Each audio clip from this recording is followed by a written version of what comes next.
So as much as I love Alliya, at the end of the day, I didn't sign up to be in a relationship with a woman. I know that I'll be missing the company of being with a man. That sounds like a huge issue. It's one that you should have thought of before proposing to Alliya. But as it turns out, Shawn isn't the only one who's looking outside of his marriage to get his rocks off. Is everyone allowed to have sex with each other without the other person's permission?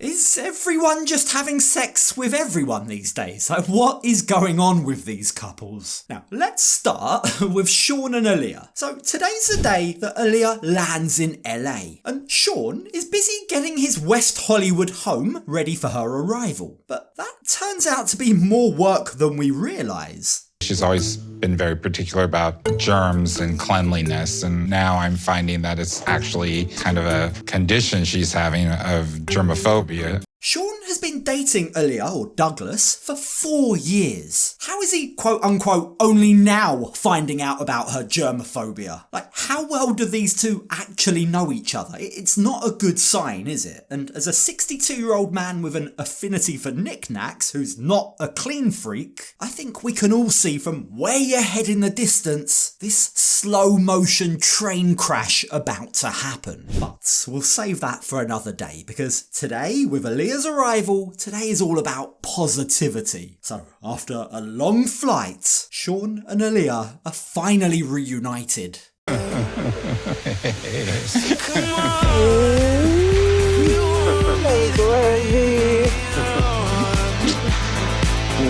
It's supposed to be a feel-good moment, right? But these two just have so many unresolved issues. Remember, they have a 36-year age gap, right? Shawn's kids don't know about her, and he's not physically attracted to her. He prefers men. Like, sure, I get it. In an ideal world, we'd all love to say that we fell in love with the person. The outside doesn't matter. But Shawn reveals that that's not the case. As you probably remember from their time on Love in Paradise, he's been getting his rocks off. He's been sleeping with other men for the entire time that they've been together. Alliya and I have had an open relationship since the beginning of our being together. I wanted the relationship to be open. I don't think that's something that she wanted. Hold on, Shawn. That's not exactly accurate, is it? He's downplaying it here. The truth is, as we saw on Love in Paradise, he was sleeping around. He was in an open relationship, but he didn't actually tell Alliya.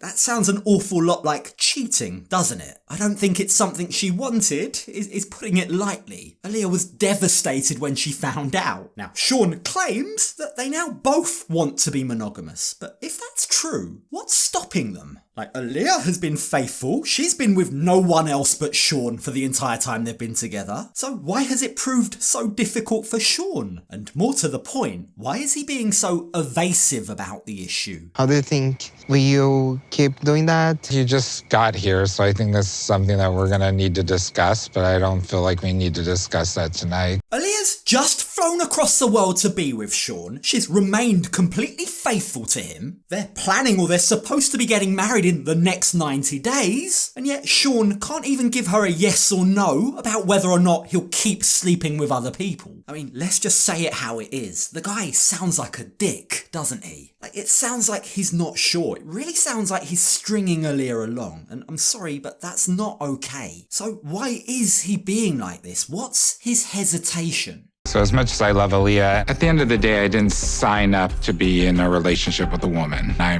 know that I'll be missing the company of being with a man. Sorry, not to point out the glaringly obvious, Shawn, but you did sign up to be in a relationship with a woman when you proposed to her. That's literally what proposing is. It's signing up to be in a long-term relationship. Now, it goes without saying, naturally, having just uprooted her life and moved to the States to be with him, Alliya is pissed with Shawn's answer. She's now left questioning whether or not he truly accepts her. And the truth is, Shawn's answer pretty much confirms that he doesn't. I did not like that Shawn said that he wants to wait and see about our open relationship. It makes me question how much he accepts me as Alliya. That's not what Alliya has signed up for. She's not interested in being in an open marriage. If Shawn wants to be with men, then he shouldn't be with Alliya, period, point blank, finished. But, mark my words, that is a problem for another day. They're brushing it under the carpet for now, but it will resurface. So, after their first very awkward night together, when we join them the next morning, the pair are going for a hike, and Alliya takes the opportunity to ask Shawn, who from your side even knows that we're getting married?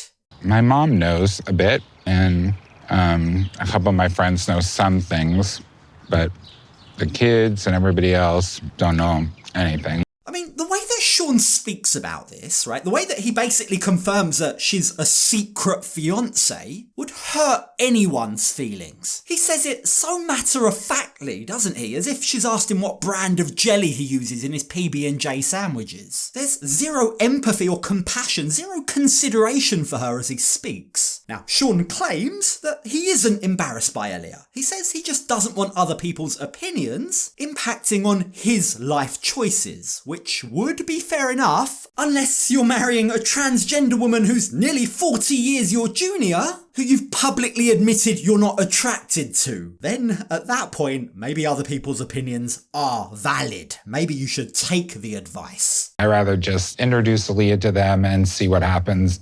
I think we have a beautiful story together, so I think you should tell more people about me. Shawn might be trying to deny that he's ashamed of Alliya, but his actions are saying otherwise. Sorry, but she really seems to be his dirty, sordid little secret, one that he can't even tell his closest friends or family about. Like, whatever way you look at it, that just is not a good sign. But, to make things worse, Shawn then goes on to reveal that if it weren't for the K1 visa, he wouldn't want to marry her. I'm only doing this because I have to, he says. If it wasn't for the circumstances of how things have to happen in order for you to be in the country, I don't have any big need to get married in life. I've done it.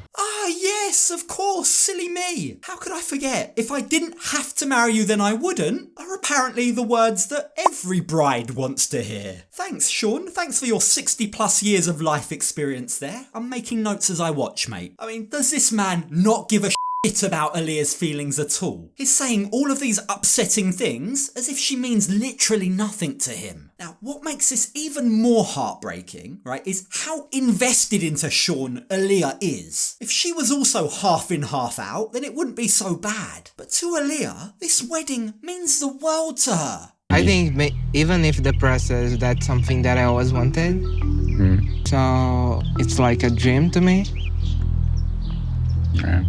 I can't tell whether Shawn really has no emotions or whether he's playing a game here. Is this his way of trying to force Alliya to break up with him? Is that his twisted logic? I just can't work it out. I don't know why he's being like this, what he thinks he's going to achieve from this. But whatever the truth, his words really have affected Alliya. She makes a vow to herself. She says, if he's not invested in me by the end of the 90 days, well, then I deserve better. So if Shawn's still like this until the end of the 9 days, I don't know if I want to marry him.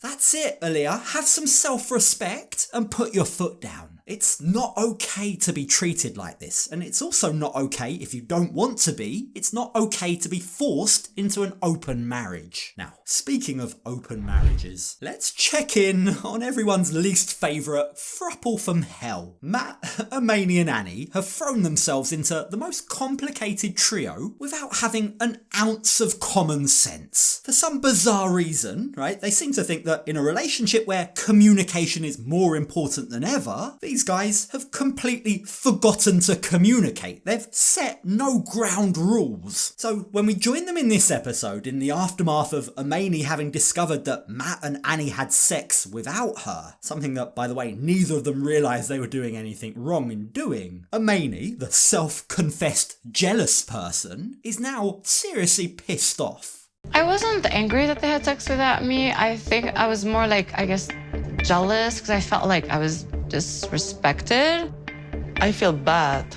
Amani's acting like Matt and Annie snuck off and did something terrible behind her back. But the truth is, they were all in the same bed. There was no sneakiness, there was no secret here. Matt and Annie are in a relationship in the same way that Annie and Amani are in a relationship, so what's the big deal? Matt just doesn't understand how he is somehow the bad guy here. Like, why are you mad at just me? Why is Annie escaping your blame? He asks. She mentioned it because she thought it was worth mentioning. That's being thoughtful, being considerate, being respectful, and she demonstrated that. I think so the man never understand this. Now, I'll readily admit, right, I'll hold my hands up and say it, my opinions about Amani and Matt are already formed. They were formed before I started watching them on 90 Day Fiancé. Now, if you don't know what I'm talking about, if you don't know the other show that they were on before this, I talk about it in this video. I'll link to that at the end so that you can catch up on everything that went down. But suffice to say, from the last time that they were on TV without Annie, Amani isn't exactly very popular. And in fact, Matt comes across as being a bit of a pushover. Now, the truth is, my sympathy for Matt is also quite limited. Like, he may be married to a monster, but that's his choice. He's the one that decided to marry Amani. He should know what she's like, right? He should know that she's a jealous person, and she's going to be jealous if he sleeps with their other partner. I mean, if we could all see it coming, how could he not? And just to make matters worse, they admit that their marriage isn't exactly the most stable to begin with. And when you walk into our relationship of 10 years, we have our own problems already. This is like becoming kind of my nightmare where our own problems are resurfacing in this relationship as well. I genuinely wonder whether or not it's even occurred to Amani and Matt that maybe they should focus on fixing their pre-existing issues and building a healthy marriage for their kids instead of going on this bizarre Mexican sex adventure with a woman they met in a strip club. But no, of course, that would require some common sense. So instead of going home to their kids, the throuple decide to go on a sunset picnic together. And it's here that they try and set some rules and boundaries. You know, a lot of the issues are probably because we don't have any guidelines on this. We should probably set some rules? Some rules. I mean, my gosh, how did they not think to do this earlier? It's completely absurd, but I guess better late than never, right? Now, Annie's rule is she never wants the three of them to go to bed angry, which is a good rule. And then Matt says all he wants is the fiery ladies in his life should remember to allow him to speak sometimes. Again, it's fair, it's a good rule, he's gonna need it. But they also really need to address the elephant in the room. Is everyone allowed to have sex with each other without the other person's permission?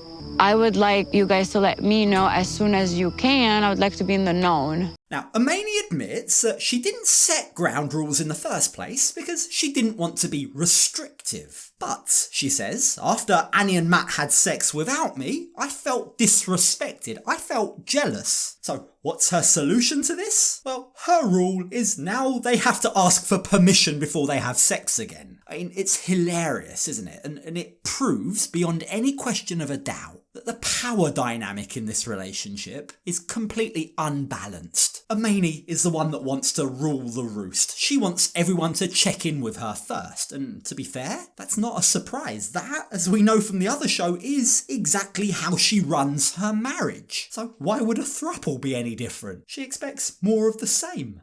For me, it's okay. Same thing for me, right? You want permission. I don't need permission. Enjoy yourself. Isn't that interesting? Did you notice that? Like, both Annie and Matt tell Amani they're fine having to ask her for permission, and Matt even goes one step further. He says, you guys do what you want, you don't need to ask me for permission. But what about Annie? Did you notice how no one bothered to ask her what she wants? What, is she not afforded the same level of respect? Like, yeah, I understand Matt and Amani are married with kids, right? But if this is a throuple, surely they're all equal. Like, it's gonna get very old very quickly, isn't it? How long is Annie gonna put up with being made to feel like an outsider in her own relationship? We need rules because I feel sometimes in the middle. I feel like we've made such a great progress. Big progress, I think. Big progress. Correct, Annie. You're always going to be in the middle because these two are married. But why do I get the feeling that Annie might be playing a long game here? Is she willingly putting up with this because there's a benefit to be had for her? I just can't shake the feeling that she might be more into Matt than she is Amani. Let's just look at the facts, right? She's told her family about Matt, but not Amani. Matt is my boyfriend, she's told them, and Amani is just a friend. Now, her reasoning for that is she says her parents are religious, but something doesn't quite add up with that excuse. I mean, the facts are the facts. Annie is a stripper who's raising a child as a single mum. It doesn't exactly feel like her parents' religiousness have impacted her life choices too much thus far. Could she just be playing a long game? Could her ultimate goal be to separate Matt and Amani and end up with Matt herself? Well, if that is her plan, one thing's for sure, Amani is on high alert. It's time that she shows me that things are going to change. Yeah, I mean, she needs to show you that she's serious about you and us.